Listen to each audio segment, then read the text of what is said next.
안녕하세요. 짜몽천사TV의 에비입니다. 지난 한 주 방송을 쉬었네요. 제가 그날 너무 늦게 들어오는 바람에 방송을 할 수 있는 시간대가 안 됐어요. 그래서 어쩔 수 없이 한 주를 쉬었습니다.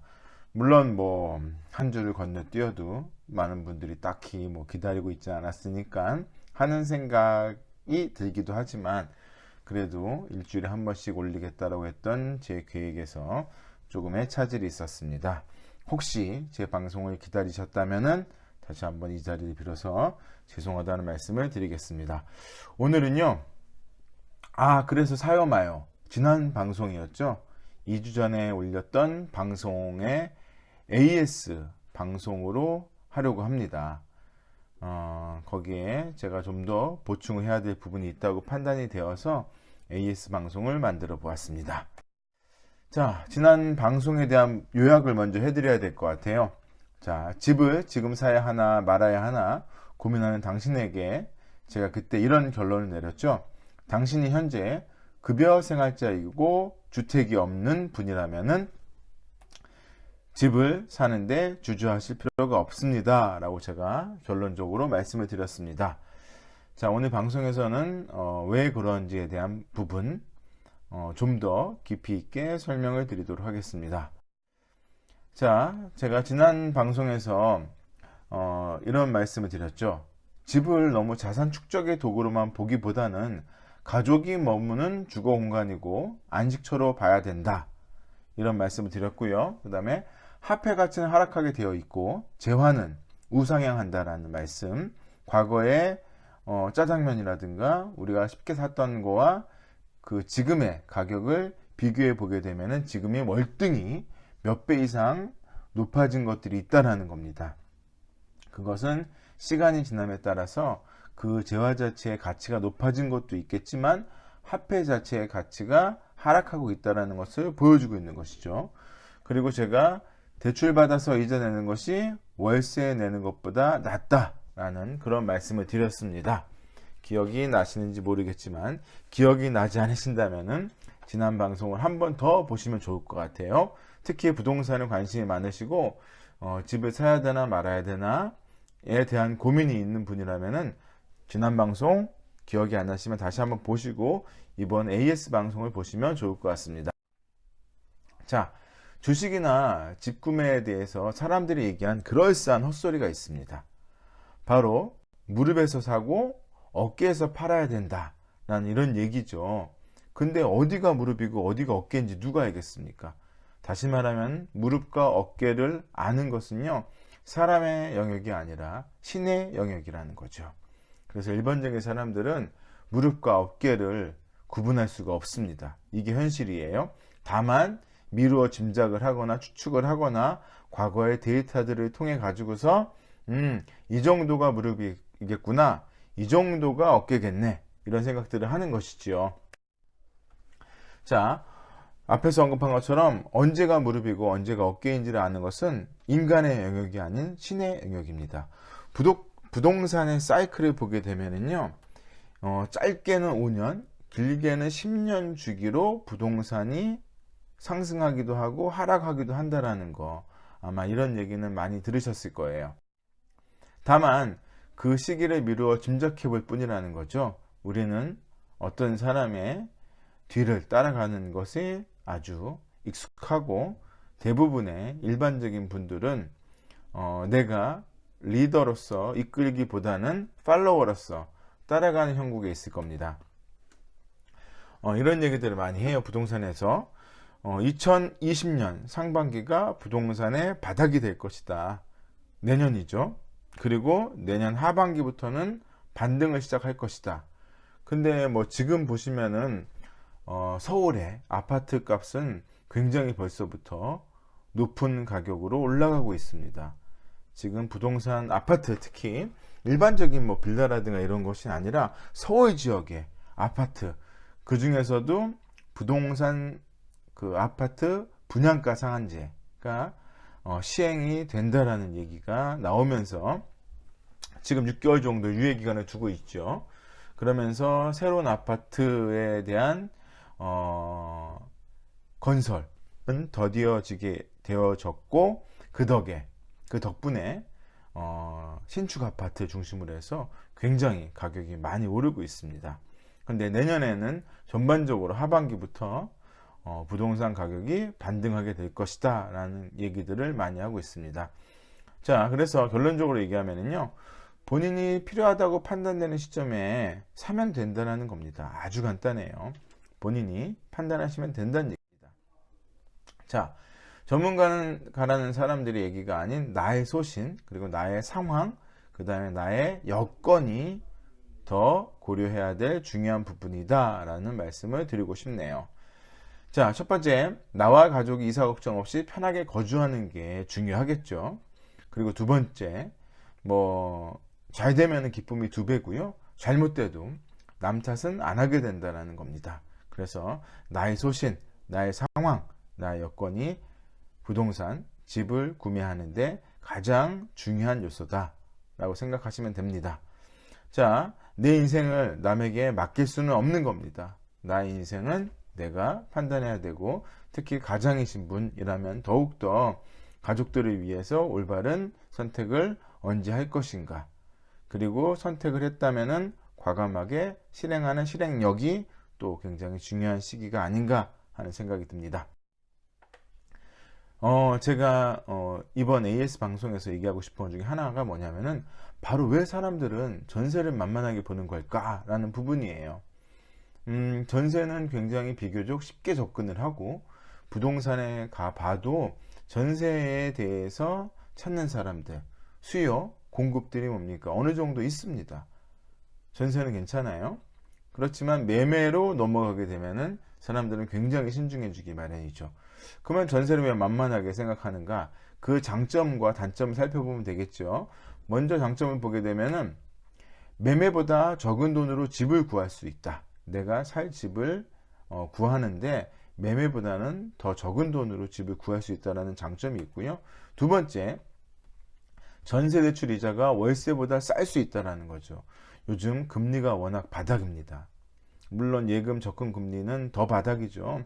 대출 금리는 거기에 준해서 내려가기도 하지만, 그래도 예금이나 적금 금리보다는 조금 높은 편이에요. 하지만 그것이 대출 이자가 월세보다 훨씬 더 싼 경우가 많이 있다는 겁니다. 그리고 세 번째, 상황에 따라서 이주가 편하다는 거죠. 기본적으로 약 2년 정도 계약을 하고 살지 않습니까? 그러다 보니까는 2년 뒤에 내가 어디로 다시 가야 되거나 내 상황에 어떤 변화가 생겼을 적에 지체 없이 옮겨갈 수 있다는 장점이 있겠죠. 그리고 네 번째, 깔고 앉아있는 돈, 즉 집에다가 덜 투자하게 된다는 그런 장점이 있습니다. 거기에 반해서 단점도 무시할 수 없는 거지요. 단점으로 보게 되면 첫 번째가 목돈이 묶인다는 거예요. 내가 가지고 있던 돈, 그리고 은행에서 대출받은 돈까지 합쳐가지고서 주인에게 맡겨야 된다는 거죠. 그러니까 내가 목돈을 내 의지와 무관하게 묶어놔야 된다는 것. 그 다음에 쉽게 말하면 같은 맥락에서 전세는요, 주인한테 무이자로 대출을 해주는 격이죠. 그 돈의 대가로 내 그 집에 살겠지만, 그 주인은 그 돈을 이자 한 푼 내지 않고 받아서 활용할 수 있다는 겁니다. 그리고 세 번째, 이 단점 중에서 가장 리스크가 큰 거죠. 깡통 전세의 위험이 있다는 거예요. 내가 들어갈 때 낸 전세 자금보다 집값이 하락할 수 있다는 거죠. 그리고 내가 들어갈 때 낸 전세 자금보다 나중에 전세값이 떨어져서 집 주인이 내가 낸 전세 자금을 가지고 다른 용도로 사용했어요. 그리고 다음번에 새로운 세입자가 들어올 적에 그 세입자의 전세 자금으로 나의 돈을 빼주려고 했는데, 실제로 다음번에 들어올 전세 세입자는 내가 들어올 때 낸 전세 자금 금액보다 더 적은 돈에 들어올 수도 있다는 거죠. 그렇게 되면은 주인은 나의 전세 자금을 제대로 상환하지 못할 수가 있다는 거죠. 이거 굉장히 리스크가 큰 거지요. 그 다음에 네 번째, 대부분의 집주인이 2년 단위로 전세 금액을 높이고 있다는 겁니다. 그래서 2년 후에 내가 여기 정말 마음에 들어, 모든 게 좋습니다. 교통도, 주변 환경도, 학교도 다 좋고요. 우리 아이들도 이 집에서 잘 살고 있어요. 근데 2년 뒤에 전세 금액을 높여달라고 할 수 있는 여지가 굉장히 크죠. 내가 살기 좋은 곳이면 좋은 곳일수록 더욱더 주인은 인상의 여지를 갖고 있다는 겁니다. 그리고 다섯 번째, 내 집이 아니라는 거죠. 그렇다 보니까는 집에 대한 애정이 생기지 않고 집을 꾸미거나 가꾸지 않고 막 쓰는 경우가 발생이 된다는 거죠. 이거는 주인 입장에서도 마찬가지예요. 주인 입장에서 세입자에게 집을 빌려주고 난 다음에 세입자가 집을 제대로 관리하지 않아서 나중에 가보니까 만기가 돼서 가보니까 집이 형편이 없더라. 그러면 세입자 같은 경우에는 그 집을 원상복구해야 될 의무가 있습니다. 그렇죠? 계약서에 다 그런 내용이 명시되어져 있거든요. 그러면은 내가 살 적에 애정 없이 집을 함부로 사용했는데 나중에 그 집을 원래 상태로 돌려줘야 되기 때문에 내가 또 세입자 입장에서 추가적인 비용을 들여야 되는 경우가 있다는 거죠. 왜? 원상복구 안 해주면은 집주인이 돈을 안 빼주거든요. 이러한 단점들이 있습니다. 보시기에도 장점보다 단점이 더 많다라는 거지요. 전세는. 자, 정말로 이 가장 중요한 거는 집값 하락은 감당할 수 있으나 온전히 찾지 못하게 된다면 감당할 수 있겠습니까? 내가 목돈을 그 집에다가 전세자금으로 내놨는데 그 돈을 찾지 못하거나 그 돈을 제대로 돌려받을 수 없는 상황이 되게 되면은 굉장히 나는 멘붕이 올 수밖에 없는 상황이 되는 거죠. 그리고 집값 하락은 감당할 수 있으나 깡통 전세나 경매로 집이 넘어가서 내 보증금을 온전히 찾지 못하게 된다면 감당할 수 있겠습니까? 이건 더더군다나 안 되는 거죠. 만약에 내가 살고 있는 집이 내가 세입자인 내가 경매로 넘길 수도 있죠. 주인이 왜 돈을 안 주니까. 그리고 아까 말씀드린 대로 깡통 전세가 되는 거예요. 매매가가 전세가보다 밑으로 떨어지거나 내가 들어갈 때 전세 금액보다 현저하게 떨어지거나 해서 주인이 나에게 돈을 돌려주지 못하고 그냥 배째라 하고 자빠지는 거죠. 죄송합니다. 좀 너무 저렴한 표현을 썼는데 그렇게 되게 되면은요 정말 거기서 오는 스트레스 감당하기 쉽지 않으실 거라는 겁니다. 근데 지방권 같은 경우에는 이러한 일들이 굉장히 요즘 비일비재하게 일어나고 있기 때문에 말씀드리지 않을 수 없는 이야기이기 때문에 말씀을 드리는 겁니다. 자, 그래서 전세가 매매보다 리스크가 훨씬 더 클 수 있다는 점을 꼭 감안하셔야 돼요. 전세가 좋다. 전세가 장점이 많다. 이런 생각들을 하고 계신 분이 굉장히 많기 때문에 이런 말씀을 드리는 거예요. 전세에서 정말 뜨거운 맛을 한번 보신 분들, 그런 분이 안 계시면 좋겠지만 그런 분이라면 제가 드리는 말씀 잘 이해가 되실 겁니다. 자, 그리고 무엇보다도 내가 전세 사는 사이에도 집값 상승의 여력은 계속 되어진다는 거죠. 나는 전세 사는 동안 2년 동안 그냥 편하게 그 집에 살 수 있지만 다음번에 어딜 가더라도 전세값이 높아지게 되고 내가 집을 살 수 있는 기회는 점점 멀어지게 된다는 거죠.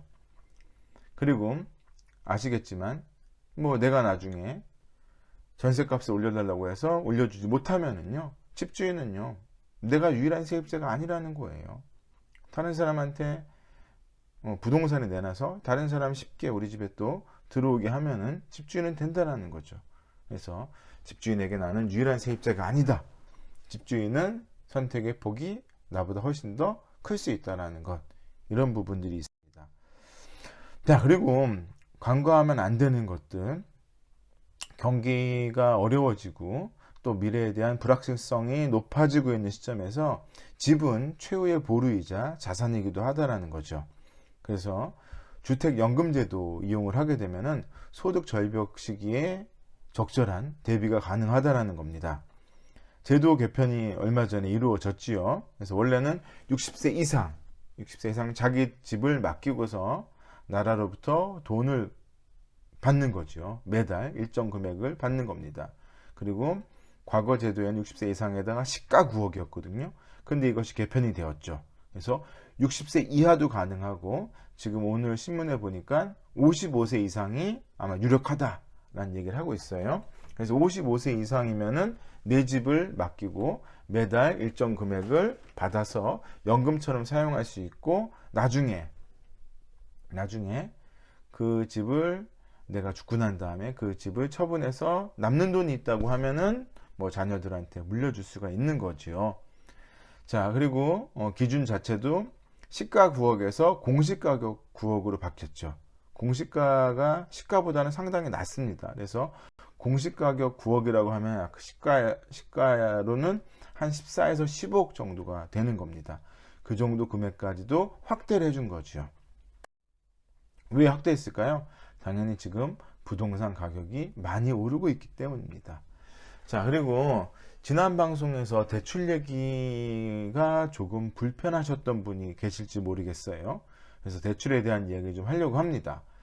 이 대출에는 두 종류의 대출이 있습니다. 좋은 대출이 있고요. 하나는 나쁜 대출이 있습니다. 그래서 먼저 우리가 좋은 대출이 무엇인지, 빚은 무조건 안 좋은 거야, 대출은 무조건 안 좋은 거야, 이런 얘기들 하시는데 절대 그렇지 않다니까요. 그래서 우리가 오늘 이 시간에는 좋은 대출과 나쁜 대출이 무엇인지를 한번 알아보겠습니다. 먼저 좋은 대출은요, 이거죠. 자산을 늘려줍니다. 그리고 두 번째, 이 좋은 대출은 나를 기쁘게 한다는 거예요. 대출을 받아서 내가 좋은 집을 샀어요. 그러면 자산이 늘죠? 그리고 그 산 집이 가격이 오르네요? 그러면 나는 대출 덕에 내 자산이 계속 늘어나면서 그걸 통해 나는 기뻐진다는 얘기죠. 그리고 좋은 대출은 비교적 이자가 낮다는 겁니다. 그리고 네 번째, 좋은 대출은요, 천천히 갚아야 됩니다. 빨리 갚을 필요가 전혀 없어요. 되도록이면 늦게 갚는 것이 나에게 훨씬 더 유리하다는 거예요. 그래서 이런 종류들이 있죠. 주택담보대출이라든가 전세자금대출, 이런 대출들은요, 위에 앞에서 언급한 네 가지를 만족시키는 좋은 대출이라는 거예요. 그래서 집을 담보로 대출하거나 전세자금을 대출하거나 하는 것들을, 이거는 나쁜 대출이 아니라 좋은 대출이 될 수 있다는 거 잊지 마시고요. 나쁜 대출을 알아봐야 되겠죠. 나쁜 대출, 나쁜 빚, 어떤 것이냐? 반대죠. 소비를 촉진하는 것이에요. 자산을 늘려주는 것이 아니라 비용과 소비를 촉진하는 것은 나쁜 대출입니다. 두 번째, 이 나쁜 대출은요, 저를 피폐하게 만듭니다. 본인을 피폐하게 만드는 것이 나쁜 대출이에요. 그리고 나쁜 대출의 단점이 뭐냐면요, 이자가 굉장히 높다는 거예요. 이자가 높기 때문에 이자를 갚는데 허덕이다가 그 이자 때문에 나중에 안 좋은 개인 파산이라든가 회생이라든가 이런 쪽으로 가게 된다는 거죠. 그리고 나쁜 대출의 단점은요, 나쁜 대출은 비교적 빨리 갚아야 된다는 겁니다. 왜? 이자가 높기 때문에 늘어지면 늘어질수록 나의 비용, 나의 소비가 커질 수 있다는 거죠. 그러면 이런 나쁜 대출은 어떤 것이 있는가? 이런 거죠. 카드 사용하는 것, 자동차 할부 굉장히 금리가 높죠. 마이너스 통장 금리 무조건 높습니다. 이러한 카드, 특히 현금 서비스 받는 거라든가 이런 것들 굉장히 안 좋은 거죠. 이런 말 있죠. 빚은 소도 잡아먹는다는 얘기가 있습니다. 그 정말로 카드 긁는 거 좋아하시다 보면은 정말로 어느 순간 거기에 감당 못하게 되는 경우가 있어요. 특히 젊은 친구들 카드 때문에 힘든 청년 시기를 보낸 사람 굉장히 많습니다. 그래서 이러한 좋은 대출과 나쁜 대출에 대해서 명확하게 알고 있으면은 대출이 절대 두렵지가 않다는 거예요. 난 어느 쪽을 택하면 된다? 좋은 대출 쪽을 택하면 되는 거지요. 나쁜 대출 쪽을 지양하면 되고요. 자, 이런 얘기 들어보셨습니까? 대출도 능력이다. 이런 얘기 굉장히 많습니다. 대출이야말로 정말 능력이고요. 능력이 높으시면 높을수록 대출 이자도 낮다라는 거 아시죠? 소득이 높고 여건이 좋은 사람한테는 은행에서는 이자도 싸게 줘요. 거기에 반해서 소득도 적고 여건이 안 좋은 사람한테는 금리를 높게 받아요. 그 반대가 돼야 되는데 실제로는 뭡니까? 제가 말씀드린 대로 여건이 좋은 사람한테 낮은 금리를, 여건이 낮은 사람한테 높은 금리를 적용한다는 거예요. 자, 그래서 이 대출 또 능력이라는 것도 맞는 말과 틀린 말 측면에서 볼 필요가 있습니다. 먼저 맞는 말로 보게 되면요, 좋은 대출은 커질 때 능력이라고 할 수 있는 거죠. 예, 여건이 좋고 소득이 많으면요 대출도 많이 받을 수가 있습니다. 그 많이 받는 걸 가지고서 나의 자산을 더 키울 수가 있고 늘려갈 수 있는 거지요. 그리고 이자를 감당할 수 있을 때 대출도 능력이 되는 겁니다. 그러니까 결국 다시 말하면 소득이 높으신 분들은 당연히 이자 감당하기가 쉽겠죠. 소득이 낮은 분은 당연히 이자를 감당하기 어렵겠죠. 그리고 결국은 이자보다 수익이 높을 때 대출도 능력입니다. 내가 주택담보대출을 받아서 좋은 지역의 아파트를 샀어요. 그러면 거기서 나가는 이자보다 그 아파트 가격이 상승하는 폭이 월등히 크거든요. 그러면 당연히 이자보다 수익이 높아지게 되는 거죠. 그리고 대출 해준 곳에서 전화가 걸려왔을 적에 당당히 받을 수 있다는 거, 이것도 뭡니까? 능력이 되는 거지요. 자, 그렇다면 대출도 능력이다에 틀린 말일 때는 어떤 경우가 있는가? 나쁜 대출이 커질 때는요, 능력이 아니죠. 내가 능력이 없기 때문에 나쁜 대출을 땡겨서 많이 쓰게 되는 겁니다. 그리고 이자를 감당할 수 없을 때, 앞에서 언급한 것처럼 나쁜 대출은요, 이자가 극악무도합니다. 극악무도해요. 뭐 사채 이런 거 아시죠? 정말 이자가 눈덩이처럼 불어서 원금을 넘어가는 경우들 비일비재하지 않습니까? 물론 지금은요 법적으로 어느 정도 제한을 두고 있지만 그래도 20% 이상이 되기 때문에 상당히 높은 거죠. 왜? 예금 금리는 1%대 초반이거든요. 저축은행 따져봤자 2% 정도밖에 되지 않거든요. 하지만 나쁜 대출의 이자는요 20%가 넘어갑니다. 감당할 수 없을 때가 많다는 거죠. 그리고 나쁜 대출은 이 수익 자체를 가져오지 못하는 경우가 많다는 겁니다. 그리고 마지막으로 나쁜 대출을 받아서 지내다가 그 업체로부터 전화가 걸려오게 되면요, 난 안 받고 피하게 되겠죠.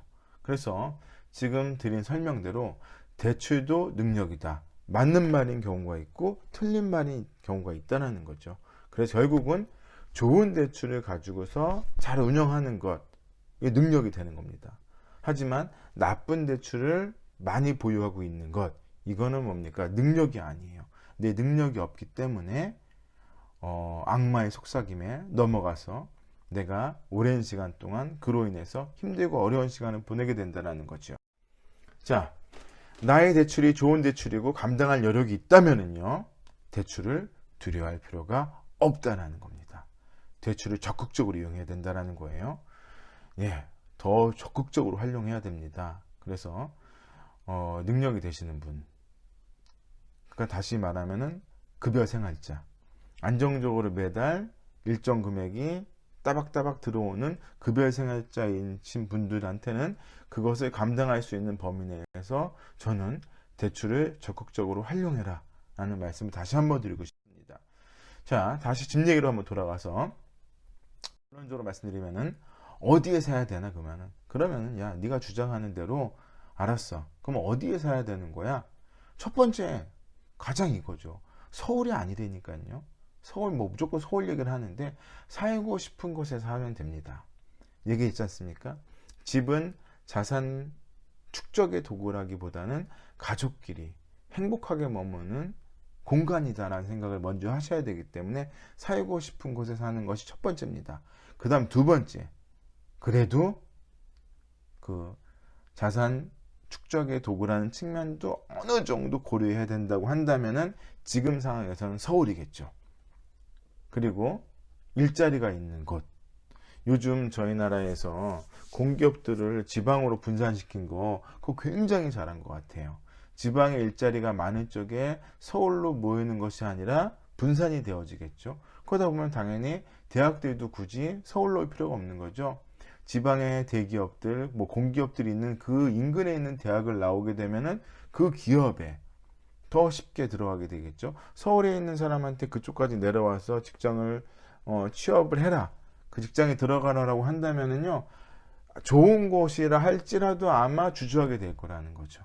그래서 저는 대기업들이 지방에 뭐 공장이라든가 또 본사를 이전한다든가 공기업들이 그런 식으로 정책에 의해서 옮겨가는 것들, 결국은 그 지역의 교육 환경도 좋게 만들고 그 지역의 취업률도 높이고 그 다음에 집값도 안정시키는 그러한 효과가 있다라고 생각을 합니다.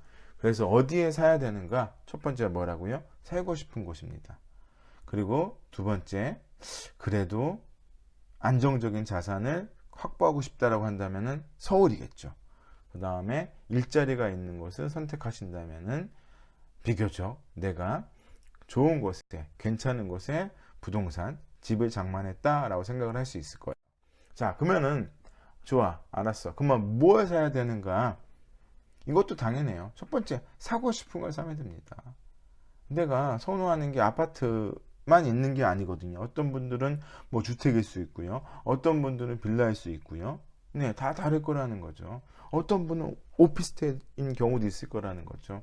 그래서 누구의 말에 휘둘리기보다는 내가 사고 싶은 것을 사는 게 중요합니다. 그리고 두 번째, 가장 중요한 것 중에 하나죠. 형편이 허락하는 것. 내가 갖고 있는 자산. 그 다음에 내가 끌어모을 수 있는 좋은 대출.